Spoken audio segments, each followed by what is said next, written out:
গতকাল মধ্যরাত থেকেই আসলে প্রচুর বৃষ্টি হচ্ছিল এবং সেই মাত্রাটা সকালের দিকে আরও বেড়ে যায়, একেবারে মুষলধারে বৃষ্টি যাকে বলা যায়।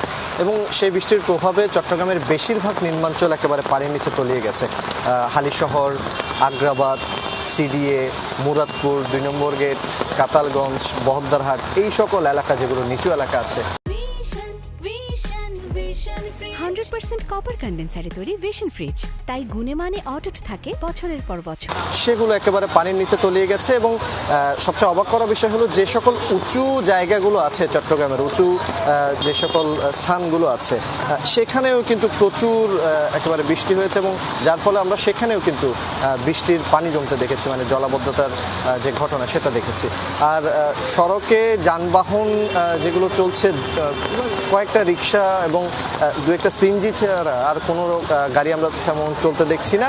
তবে দু একটা ব্যক্তিগত যানবাহন আমরা দেখছি, সেগুলো অনেকটা বলতে গেলে এক প্রকার যে জলাবদ্ধতা, পানি সেখানে আটকা পড়ে অনেকটা বিকল অবস্থায় আছে রাস্তার মাঝখানে পানির মধ্যে, সেগুলো বলতে গেলে এক প্রকার অচল হয়ে আছে।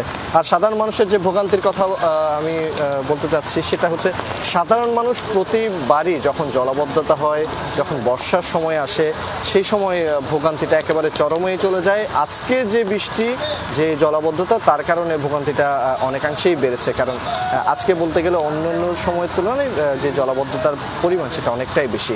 একেবারে হাঁটু থেকে কোমর পানি পর্যন্ত মারিয়ে সাধারণ মানুষকে কর্মক্ষেত্রে ফিরতে হচ্ছে। স্বাভাবিকভাবে নিশ্চয়ই কর্মক্ষেত্রে তারা যেতে পারছেন না এবং যেহেতু কর্মক্ষেত্র আগের মতোই সরকারি নির্দেশ অনুযায়ী আগের মতোই কাজকর্ম চলছে, সেই জায়গা থেকে কিন্তু সাধারণ মানুষের যে ভোগান্তি সেটা একেবারে চরমে। এখন কিছুক্ষণ আগে বৃষ্টিটা কমেছিল, তবে এখন আবার একেবারে বেড়েছে এবং অনেকটা বলা যায় মুষলধারে বৃষ্টিটা হচ্ছে।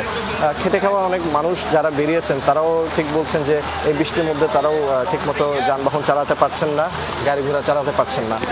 তো সব মিলে বলতে গেলে সাধারণ মানুষ, কর্মজীবী মানুষ, খেটে খাওয়া মানুষ যারাই আছেন, সকলের বের হতে হচ্ছে কাজের তাগিদে এবং সেই কাজের তাগিদে তারা বের হয়ে কিন্তু এক প্রকার মানে ভোগান্তিতে পড়েছে এবং ভোগান্তিটা অন্যান্য সময়ের তুলনায় অনেকাংশেই বেশি।